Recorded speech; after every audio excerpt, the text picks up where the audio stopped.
I That's it. completely agree. Give me Dan Campbell on the field with me. I'll take it. Yeah. Don't put Dan Campbell on my sideline. I don't know. I don't know the emotional control of this coach. I mean, every single time?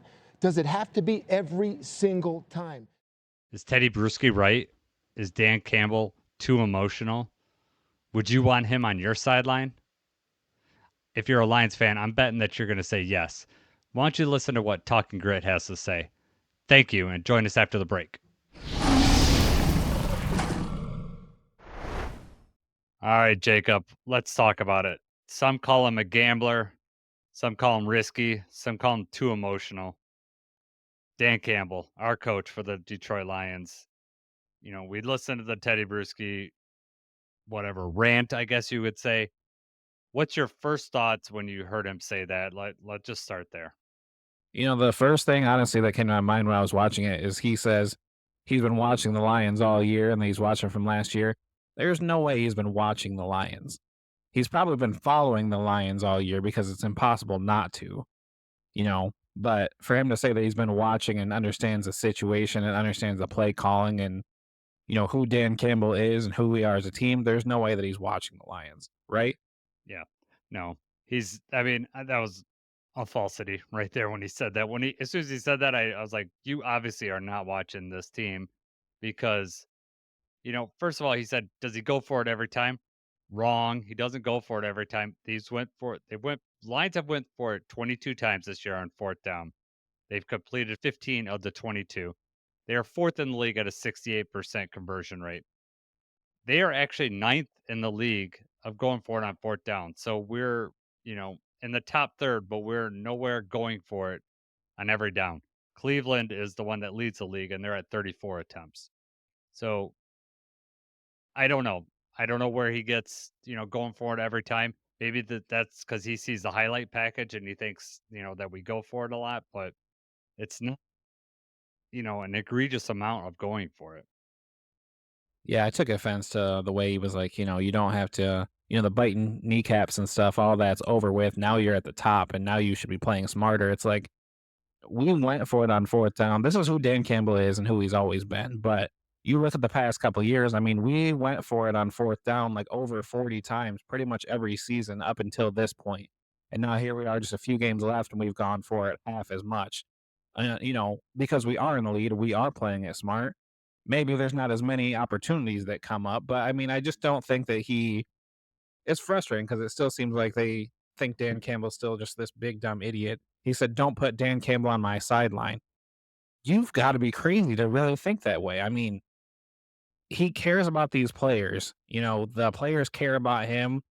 Just what he's built here in just a short period of time is just amazing. And it's crazy that he still has this perspective and the national media is still trashing him like this. It couldn't be further from the truth. They're like dead wrong. Did Teddy forget that we're 12-1?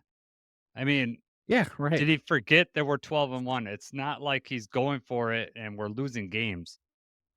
He acts like we risked the game, by going for it. No, that was the plan from the beginning. If we're talking about last week's game for Green Bay, I mean, we had 18 players injured on injury reserve or out for that game on defense alone.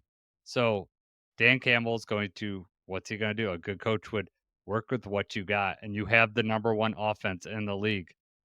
You can't trust them. I mean, I understand we didn't get it when we went for it on 4th and 1 from our own 31. That's risky, but that's Dan Campbell. And that's, we're going to argue about, you can't just argue about the calls that we don't get and say those are bad calls and the calls that we do get are good calls. That's cherry picking. And, if we were 80% in the Green Bay game, we're 80% good on fourth down. That's awesome. Why? And you have the best offensive line in the league. He's not being risky. He's being smart.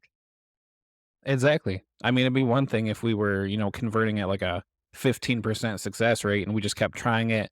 He was like, every time, does it have to be every time? It's not every time, Teddy. Shut up. It was calculated. He's smarter than what you think. And no, you mentioned earlier, but 68% of the time we make these. That doesn't happen if you're just doing this carelessly and not well thought out. We have the plays, drawn up. We have situational awareness to what's going on, and it's working. Yep. Well, I mean, they wanna he wants to forget about the 2 touchdowns we scored on 4th down in this game. If he doesn't go for it on those, we may not win that game. I mean, it could play out different just based on how everything goes, but, there was only a 3-point difference. Going for it on 4th down instead of field goals, that's 8 points extra, 4 for each possession. So, that's essentially the difference in the game. So, you can't just say, "Well, why'd you go for it on your own 31?" If he gets that and the drive extends, people also forget that even if we don't go and score on that, there's advantage of it. We're taking the clock down, we're controlling it, we're keeping our defense off the field, a defense that is banged up, right? So that's the whole point of it. There isn't just a matter of, oh, we're going for it because, I'm too emotional and I just have to go for it. That's not the case here. Yeah. It's not out of anger or just, you know what, screw it, we're going for it right now anyway, just because I feel like it. It's just not like that. And he Yeah, wants to harp on that one, because we didn't get that one where, we're on our own 31-yard line. Don't get that one. They have a short field. They score off of that one. Had we lost that game, then I'm sure, yeah, let's, dwell on that one a little bit longer. In hindsight, you probably should have just punted it away. We didn't lose the game. We went for it again after that. We converted a much bigger, way more at stake later in the game when we converted, which ultimately won us the game. If he gets scared of it back then and we kick the field goal, they drive down, we put the ball back in their hand, they can tie it up and go into overtime. If they get the ball in overtime and then potentially the offense just doesn't even get the ball again, the game's over and that's how it ends. We just don't want that to happen. so that's exactly what happened in the Jets Miami game. So Miami or the Jets kicked the field goal. Miami comes down to tie it at the end of regulation, and then they get the ball and score a touchdown. So that's exactly what could have happened in the game. They played scared. Dan Campbell does not play scared. He empowers his players. I also want to point out that I, d- you know, Teddy doesn't watch the games. That's on him for whatever. For us Lions fans, and I know that people that are watching this are Lions fans. How many times on 3rd and long have we run it and gotten a first down because we're willing to go for it on 4th down? So the fact that Dan's willing to do that, sometimes we don't even have to go on 4th down because Dan plays it smart and said, let's run it. They're playing 100% pass. We're going to run on a 3rd and 7. We're going to get the first, and then they get the first down, and then the drive continues because they know, hey, if we get 5 yards on this 3rd and 7, we're going to go for it on 4th and 2. And the team knows that, but you know, the offensive line is so good, the running backs are so good that a lot of times they will just get the first down on 3rd down and won't even have to go to 4th down. Yeah, that's hard to defend. When everything's on the table 100% of the time, they don't know what's coming. Exactly. You're right. And what you just said, the team's unpredictable, right? No one, a lot of people, me included, was wondering, are they going to just, try to draw them off sides on that last play with Green Bay game in the 4th quarter? Are we just going to try and draw them off sides? No. Dan Campbell kind of almost quick snaps it. And I think they caught Green Bay totally off guard because I don't think Green Bay truly believed that we were going to go for it. He's unpredictable. And that's an advantage to the Lions because they don't know what he's going to do. You can't just sit there. You have to be ready to play every play. Um, and that's Dan Campbell. That's why we love him. And that's why he's probably one of the leaders for head coach of the year. Oh, absolutely. He should be at the top of that list.